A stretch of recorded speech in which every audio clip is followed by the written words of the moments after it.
Inflation Reduction Act.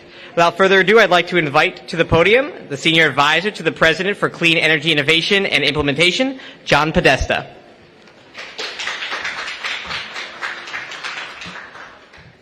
It's good to be back here. Thanks, Tom. It's great to be here with all of you. Today you've heard, if you've been in the room, you've probably been in and out of the room, but you've heard how U.S. leaders at all levels of government throughout the private sector and across civil society are building our clean energy future. All across America, steel is going in the ground, factories are humming into production, wind turbines and solar panels are going up, and people are getting to work in good-paying clean energy union jobs. That clean energy boom is no accident. It's the result of President Biden's government-enabled but private sector-led investment strategy to meet our climate goals. At the center of that strategy is the Inflation Reduction Act, the largest investment in clean energy and climate action in history, signed into law by President Biden nearly 16 months ago. The Inflation Reduction Act works to cut pollution from every sector: power, transportation, buildings, industry, agriculture, and forestry. The law's tax credits, most of which are available for a decade and some for longer, create unprecedented policy certainty for clean energy in the United States. We've been on a cycle of annual reauthorizations. Now we've got a certainty which gives the private sector the capacity to plan and build big projects. And built into the DNA of those tax credits are direct targeted investment in workers and communities. The Inflation Reduction Act, for example, offers 5 times the incentives to companies who pay their workers prevailing wage, use project labor agreements, and employ registered apprentices. And it offers bonus tax credits for clean energy projects in low-income areas and in energy communities that have been historically dependent on fossil fuel economy. We're seeing the results of that. Since President Biden took office, the private sector has announced more than $226 billion for clean energy manufacturing and $132 billion in utility-scale clean power investments. According to an analysis by the Treasury Department just this week, these new investments are mostly going to underserved communities. 81% are happening in counties with lower wages. 80% are going to places with lower household incomes. Clean energy investments have grown especially quickly in energy communities. And let me tell you, that was by design, not by happenstance. All of this activity adds up for our economy over the last year. 4% of total investment in structures and equipment and durable goods was in clean energy. So it's a growing part of the economy, more than double what it was when President Biden and Vice President Harris came into office. That has translated into more than 210,000 new good-paying clean energy jobs from projects that have moved forward since the Inflation Reduction Act passed. This is meaningful change for America and for our planet. The Department of Energy has found that the Inflation Reduction Act and bipartisan infrastructure law are putting us on a path to achieve President Biden's goal of cutting our carbon pollution in half by the end of the decade. DOE estimates that because of these laws, the United States will have an 80% clean power sector by 2030 and will exceed President Biden's goal of making half of new vehicle sales electric in the same year. In just 16 months, the Inflation Reduction Act has completely changed the trajectory of climate action. It means we are keeping our promises to the world. And in the future, when we look back on the significance of the IRA, I expect we'll see just as big of an impact on the rest of the world as we're seeing in the U.S. The Boston Consulting Group projects that the Inflation Reduction Act will drive the cost of many clean energy technologies down by as much as 25%, helping speed deployment not just in the U.S. but across the globe. And the Rhodium Group, who we'll hear from, found that for every ton of carbon pollution reduced at home because of the Inflation Reduction Act, we'll slash up to 2.9 tons of carbon pollution outside the U.S. You'll hear more about that from Kate Larson in a couple minutes. It's important to understand the Inflation Reduction Act as a game changer not only for the United States but for the world.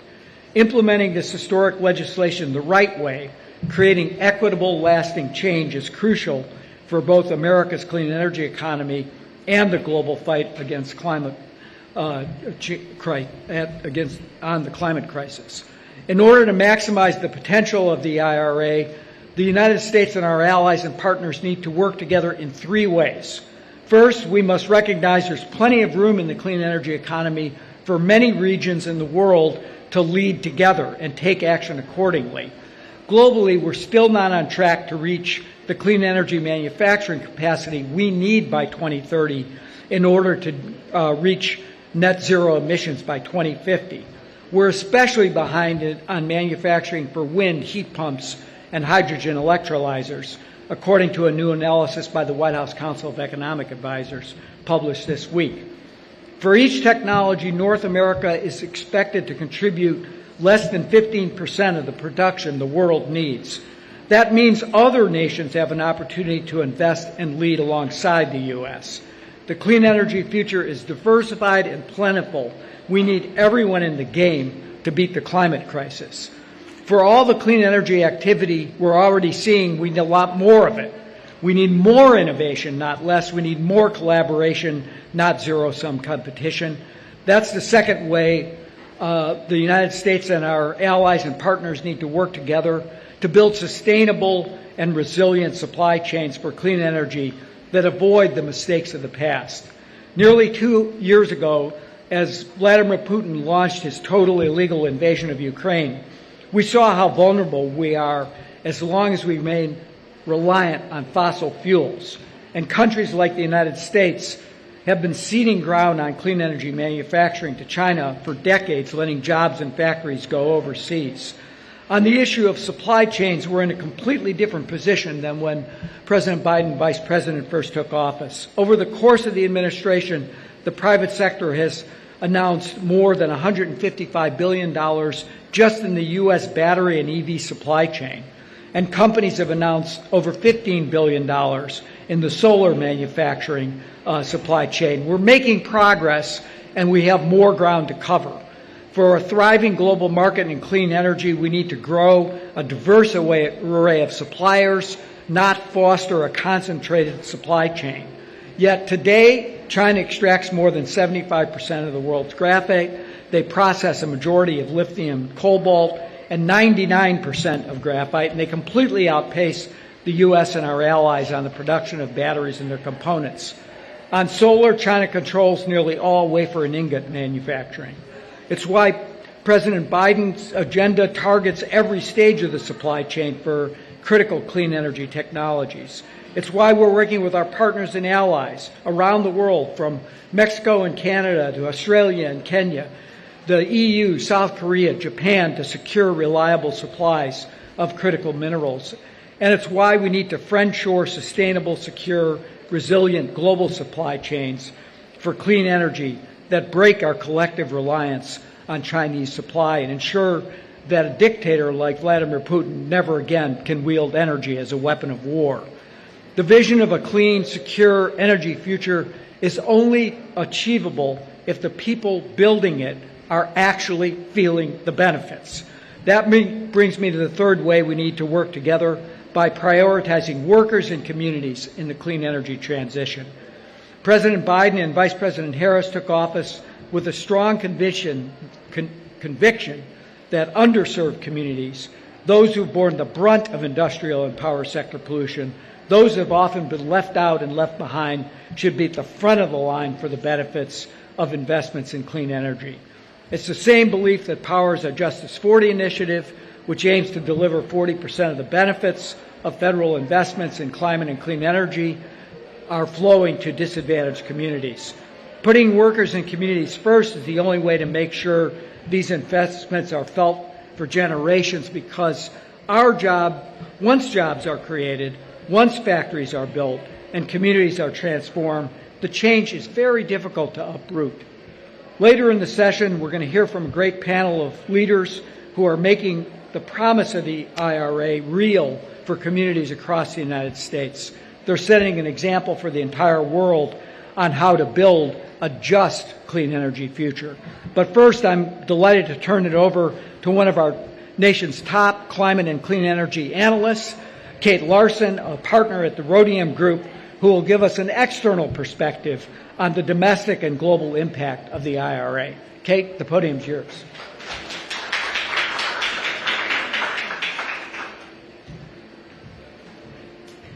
Thank you, John. I'm happy to be here. Rhodium Group is an independent research firm. We use energy systems models to understand the impacts of policy on greenhouse gas emissions and technology deployment. And looking at the Inflation Reduction Act, it is hands down the single most impactful climate legislation that has ever been passed in the U.S. And we know that because we've been tracking the investments that have been made in the last year associated with the IRA. We've been modeling the impact of the IRA on U.S. emissions through 2030. And we've also been modeling the catalytic spillover effects globally of bringing the prices down for the imperative clean technologies we'll need to decarbonize the rest of the world. So I'll start with what we're seeing now. Oh no. Sorry, guys. These are old slides.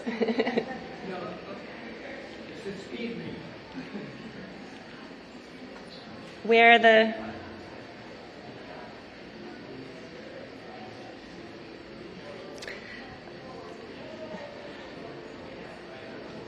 Okay. So what's happening today? Clean investment in 3 categories that we've been tracking over the last year since the IRA came into effect. In manufacturing, that's the production of clean energy technologies. In energy and industry, that's the facilities producing energy and industrial facilities. And then retail. In the last year, clean energy investment reached $213 billion. That's a 37% increase year on year. That's about 165% from just 5 years ago. Much of that growth has happened in clean energy manufacturing, both announced projects, but also actual projects. This is funding that has already put shovels in the ground. Much of that is going into the EV supply chain. So as you can see, electric vehicles, batteries, and the minerals supply chain are really driving that massive boost in manufacturing investment. There's also been a bump in energy and industrial investment. A lot of that is focused on solar, major investment in new solar and storage capacity additions in the last year. A 15% increase overall in energy and industry investment in the last year as a result of the IRA. And also looking at the retail investment. These are the incentives that help homeowners invest in zero-emission vehicles, heat pumps, and distributed electricity and storage. We've seen a 32% increase in these investments in the last year, 130% increase over the last 5 years. And these investments are going to the communities where they are supposed to go. So we hear a lot about the disproportionate impacts of pollution on communities. Well, there are now disproportionate investment going to these communities because this is where the money needs to go. So if you look at both across low-income communities, energy communities, so these are communities that typically were producing fossil energy, also other disadvantaged communities, they are seeing a larger share of investment than the average population. It's still early days, and we are continuing to track where the investment is going as more instructions come out, but this is already an impact that is showing meaningful results. So we're seeing momentum on the ground on these investments, and we want to see what's this going to do to help the U.S. bring its emissions down by 2030 and help us meet our Paris Agreement targets. Oh. Sorry. They're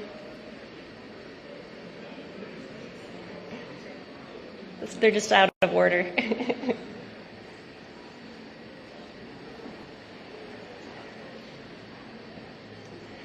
So we modeled how the Inflation Reduction Act would reduce emissions in the U.S. just the year after it was adopted.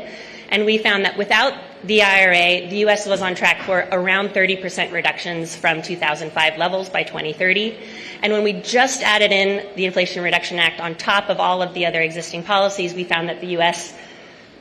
was on track for 40% reduction below 2005 levels. I hope I'm not making anyone dizzy here. Here we go. Before the IRA, we were on track for 30% below 2005 levels. And after the IRA, we were on track for 40%. This is just last year. So when we update that, looking at the policies that have been announced by the U.S. government, including new standards to regulate methane from oil and gas production, standards to regulate emissions from vehicles and from power plants, those paired with additional leadership action from states bring us down to around 41 to 52% below 2005 levels, definitely within striking distance and even exceeding the U.S. target by 2030. Those regulatory actions, both at the federal and the state level, are supercharged by the IRA. The IRA helps bring costs down for those actions, helping regulation go further per U.S. dollar. Sorry, going to have to do this again. But the IRA is not only scaling investment and emission reductions in the U.S., there are powerful new incentives in the IRA that help to scale new technologies that we'll need to reduce emissions from some of the hardest to abate sectors. These incentives for sustainable aviation fuels, direct air capture, and clean hydrogen. These incentives are meant to help scale these industries so that we can bring costs for these technologies down. If you think about the U.S. and its role in the world, we have produced a disproportionate share of historical emissions, and as the U.S. and other developed countries as part of the OECD, we have been the largest historical contributors to climate change. But with emissions coming down in the U.S. and other countries, we're a shrinking share of global emissions, and the rest of the world's emissions are rising. And we need to find ways to help make the solutions that have been working in the U.S. and the developed world work for the rest of the world. And to do that, we need to make sure they are cheap and accessible. And that is what has helped reduce emissions in the U.S. and what is going to help reduce emissions in China, as well as cheap and accessible renewable electricity and electric vehicles. We need to do that now to every sector of the economy, and we need to invest in those solutions which aren't available today to decarbonize the hardest to abate sectors like shipping, aviation, industry. And we do that by investing in those technologies today so that they are available and affordable decades from now when the rest of the world needs them as well. So we wanted to understand what is the global impact of the Inflation Reduction Act, and what we did was model how the Inflation Reduction Act investments in just 3 technologies, hydrogen, sustainable aviation fuels, and direct air capture, how those early stage investments through the U.S. government and through the Inflation Reduction Act help bring down the cost for those technologies, reduce the green premium, the difference between the cost for the clean version of those technologies and the dirty technologies, how by bringing those costs down, how much more accessible those technologies will be to the rest of the world. And we found that by just from the funding already allocated or the funding for those 3 specific technologies in the Inflation Reduction Act, bringing costs down for those technologies globally, that we see in the long term, those emission reductions will pay off in the rest of the world. So for every ton of emissions reduced in the U.S., we see the rest of the world achieving an emission reduction of 2.4 to 2.9 tons. And this demonstrates, again, this isn't going to solve every challenge with these technologies, but it demonstrates that U.S. action is important, not just to reduce emissions from home, but those investments help scale these technologies globally, help reduce emissions from the regions of the world where emissions are growing in the future. Thank you very much.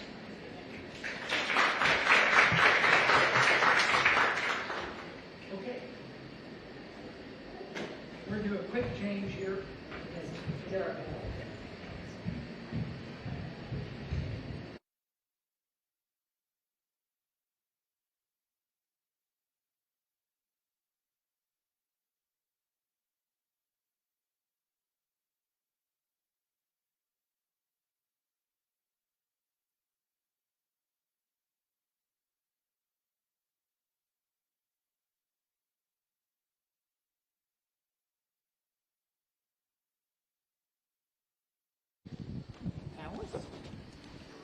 I just want to note that the chairs didn't go on the toe marks at all. So I'm really excited to be joined by three tremendous leaders and to talk about the impact of the IRA on their communities, their work, what they're trying to accomplish as they're moving their communities forward. Dr. Beverly Wright is the founder and executive director of the Deep South Center for Environmental Justice. She's also one of the true leaders in the environmental justice movement for years and years and years, and a good friend. Anna Fendley is the United Steelworkers Director of Regulatory and State Policy, and Fawn Sharp is the President of the National Congress of American Indians and the Vice President of the Quinault Indian Nation. So welcome, everybody. It's really great that you're here. I want to begin by letting you talk a little bit about the work that you're doing in your own communities, but to frame it in a context of, and maybe we could start off and just go down the line, to ask you what we need to do to maximize the benefits of IRA, not just for reducing emissions and not just for growth in the overall economy, but what do we need to do to maximize the benefits of the IRA for communities and for workers? Dr. Wright, can we start with you? Yes. As soon as I figure out how to turn it I think it's on? Oh, great. Yes, so I guess the only thing that I can do is couch this in the work that I do. I started out as a college professor and then founded the Deep South Center for Environmental Justice because of where I live in Cancer Alley in Louisiana, where the cancer rates are extremely high, our communities are poor and exposed to an unbelievable amount of toxins. And so the Inflation Reduction Act for environmental justice communities or communities impacted by climate is, I guess, the first time I think that we have an administration that listened to us. Believe me, we were shocked when we saw $60 billion in the Inflation Reduction Act for community organizations or impacted communities. But what that's done is even driven more in terms of my passion for working closely with communities in a way that I've never been able to do before, because we've gotten funding to help build what I call a grassroots infrastructure for change. One of the problems that we've always had is when government gives us money, they put money out for something, but they never give the money for the support or to build the capacity for communities to be able to apply for the funding or even to do whatever was there to be done. The Inflation Reduction Act actually gives us funding that allows not only for us to build the capacity of communities, but also to fund projects that are community-led.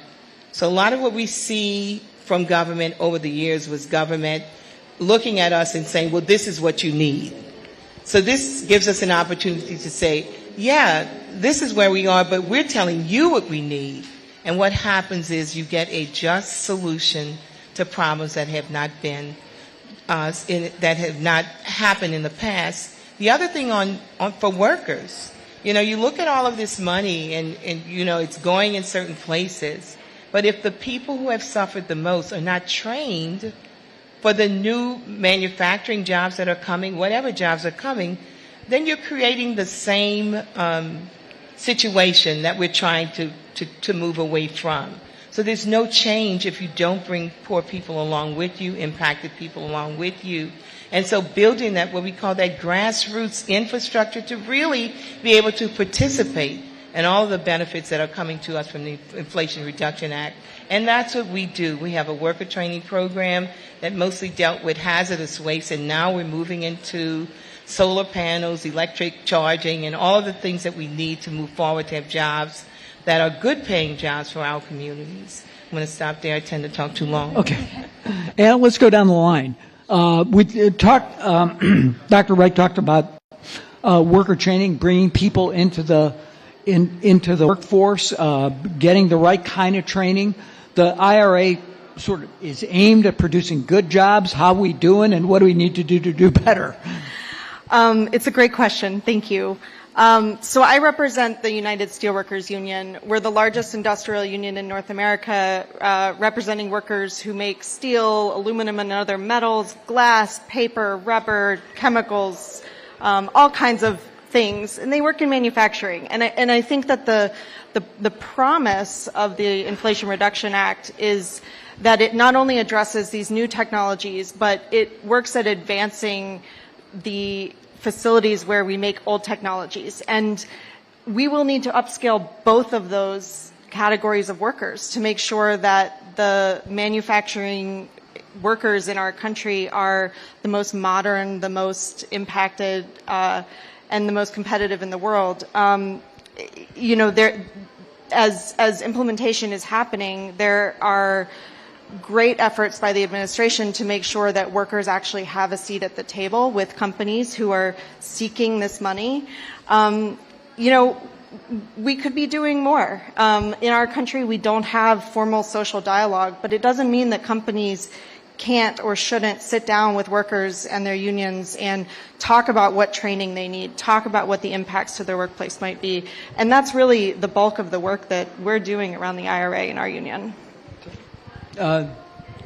President, I'd just like to say that I think President Biden and Vice President Harris and our tremendous First Native American Secretary of Interior have made a commitment at a general level to really be true to both our treaty relationships and our trust relationships. But the IRA itself is aimed at trying to provide resources to tribal nations. So how are you thinking about it? What does it mean? How's it working? Yes, excellent question. First of all, I think before I could answer the question of how can we maximize and leverage the IRA, I think that a couple of points have to be made. First and foremost, I think it's important to introduce everyone to tribal nations and our plight. The world understands and recognizes indigenous peoples are on the front lines of climate change. We're disproportionately impacted and we're left with little to no resources. So before IRA, that was our position.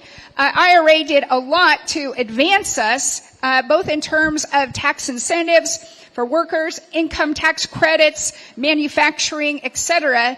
But one of the areas where I think across the board share with so many people, we understand the Inflation Reduction Act is nowhere near the scale of what we need to effectively combat climate change. At the end of the day, it was a negotiated piece of legislation. And thank goodness we have leadership that understands the crisis, that put everything in to attract and deliver a piece of legislation that gives us this opportunity for growth. So the question is, how do we maximize it to close that gap of where we stand now and that vision we have for what we need to do? We have a sense of urgency. We know the crisis is only intensifying. So from our perspective, the way we maximize the IRA is to continue to build public-private partnerships, not only domestically within the United States, but certainly internationally, because the global community, business community, as well as both the public and private sector understands if you invest with indigenous peoples, you're investing in centuries-old knowledge, traditional knowledge and wisdom. But at the same time, we also afford an opportunity to attract foreign investment to the United States that otherwise wouldn't even come to the United States. And I'll give you just a quick example of that. Back in 2008, we attended COP, thank you.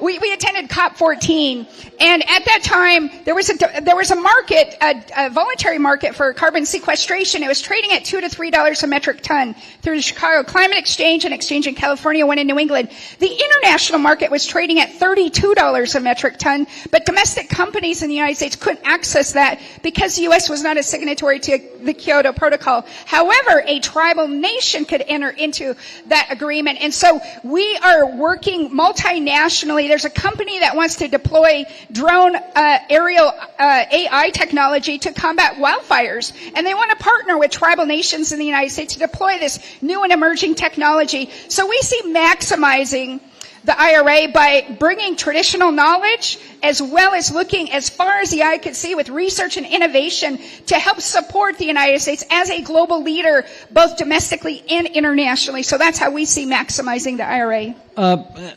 President Trump, can I ask you a question? Do you see a difference in the knowledge and support for accessing and tapping traditional knowledge in both in federal government and state government, local governments around the country? You're from the state of Washington. Are people listening? Yes, absolutely. Spec John Kerry attended our annual convention of the National Congress of American Indians 3 years ago, and he made the statement that the future of the planet and the future of humanity is inextricably tied to indigenous peoples having a voice and bringing that to the table. I was invited to attend the World Economic Forum by Klaus Schwab in January, and we had a private meeting with him before going into the General Assembly, and he said that for 5 decades, he's been working with business leaders, diplomats, and the only people remaining on the planet that have a truly holistic view, and that's what's necessary, are the indigenous peoples. And so at the World Economic Forum, they're creating a global network of indigenous leaders, and we're going to be driving the agenda in 24, 25, 26. So indigenous issues aren't just going to be in nature and environment, it's going to be in finance, it's going to be in global trade. And so, yes, the world is seeing it, and we're prepared to deliver. Great. Terrific.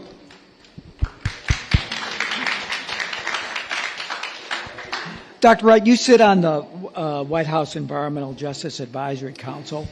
Just last week, the OMB and the Council of Environmental Quality put out a list of the programs that are subject to the Justice 40 initiative that President Biden and Vice President Harris started in their first week in office, $118 billion.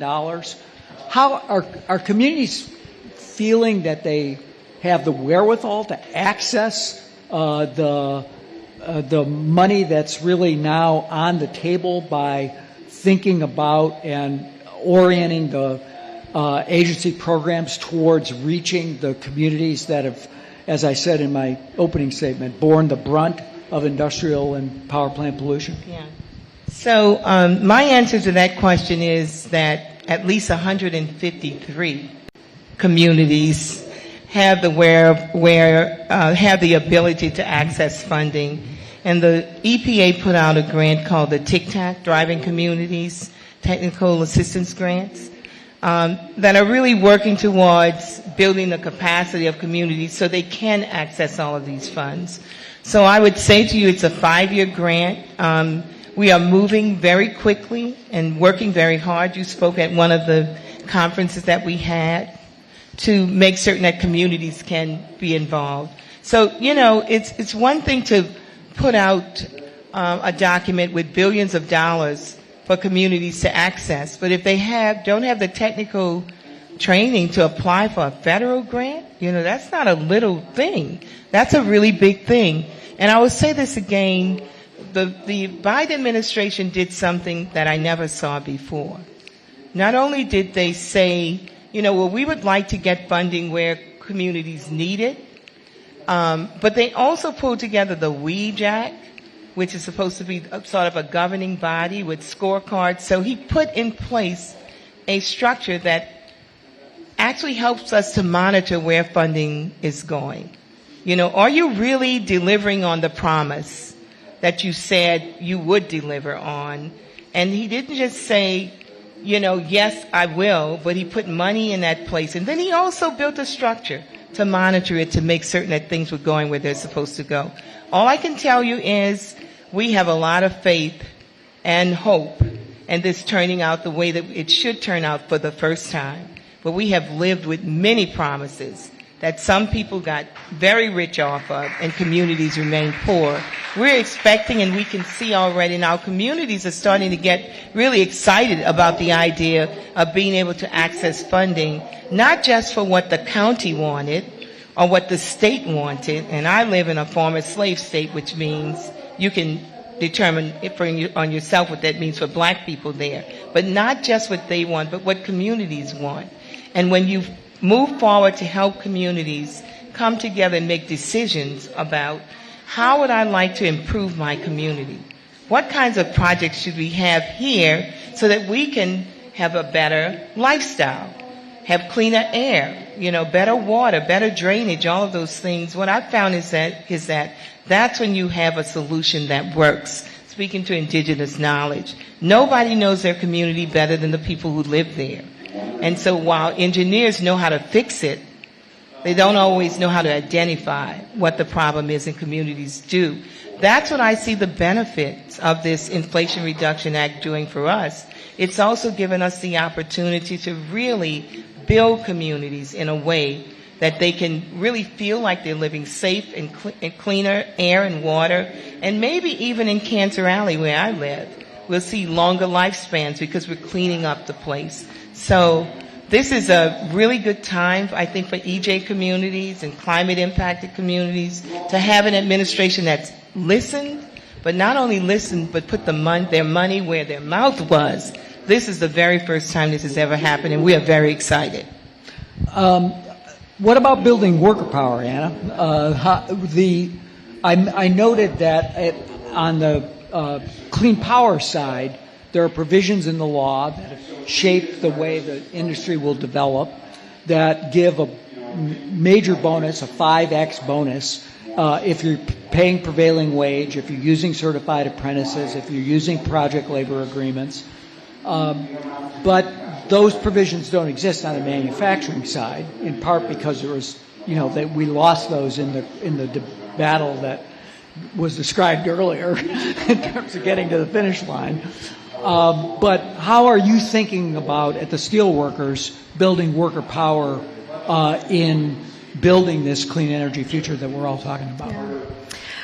Well, I'll just echo what Fawn and Dr. Wright have both said about this administration putting their money where their mouth is. I mean, President Biden is, in his position, is an unprecedented supporter of union workers, and that rings true in the implementation of this law.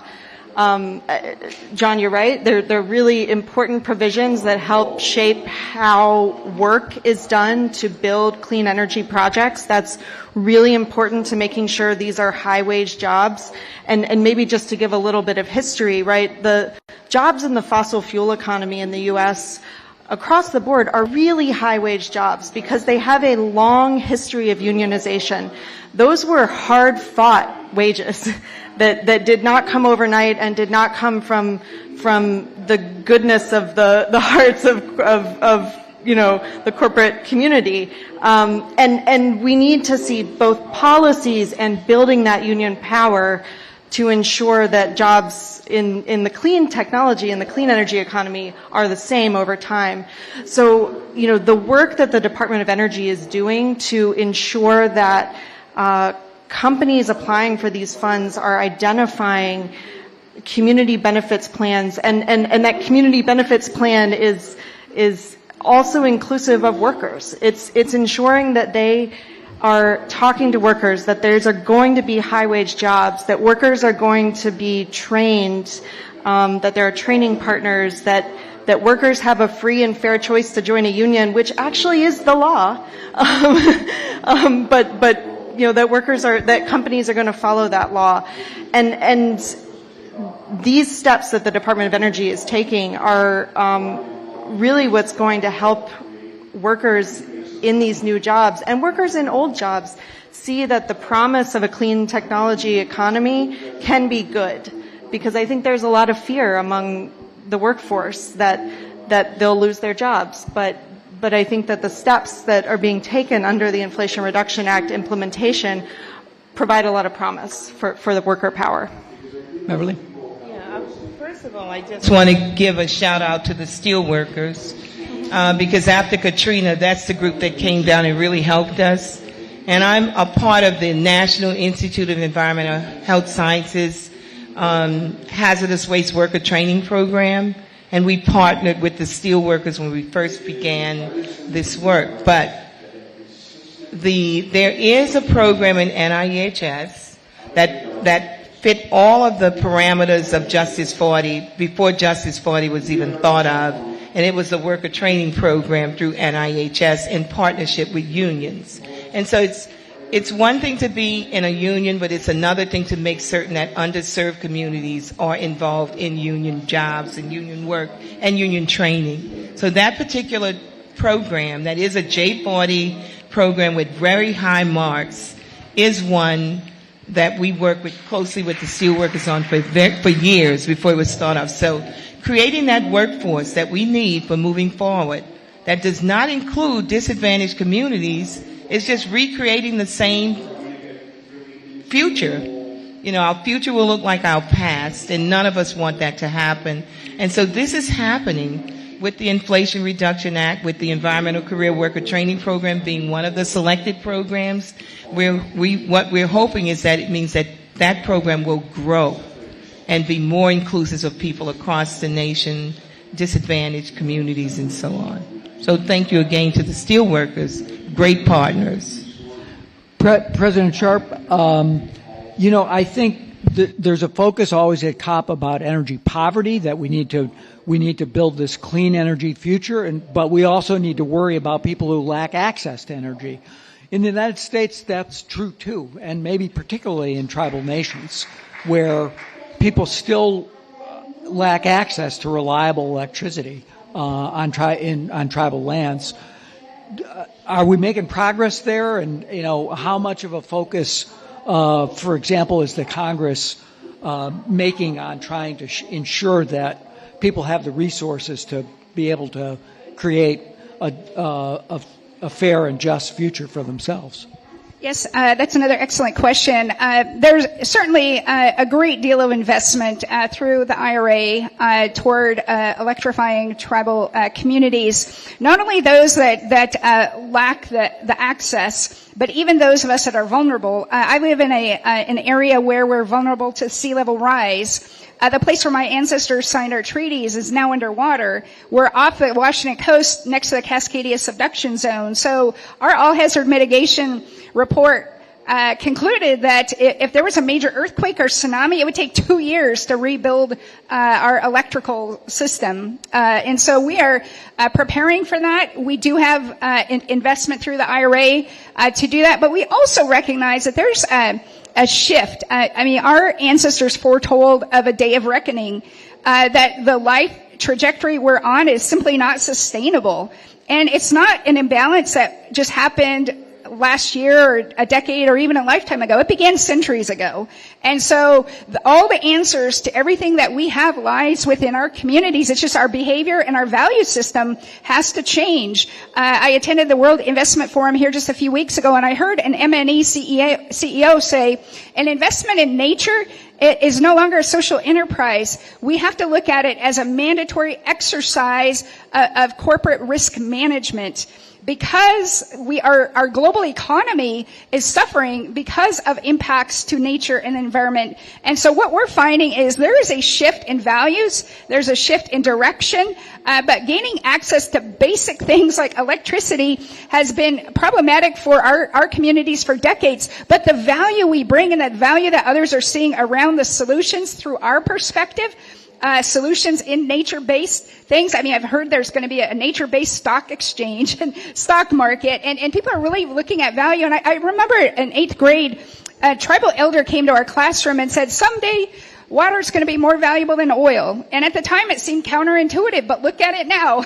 A bottle of water versus a barrel of oil. And so there are many teachings of our ancestors and the prophecies that are now coming to light. And the world is understanding this trajectory just simply isn't sustainable. And we do have things that we consume and things that we produce, but ultimately it's our foundation and our value system. And listening to those lessons of the past, employing new and emerging technology to face our future. Thank you. Thank you. Well, that's terrific. And I, look, I think we tend to divide our cops up, and we need to bring them together because the nature crisis and the climate crisis are linked. They have somewhat different vectors, but the solutions are in the same space, as I think you're really pointing out.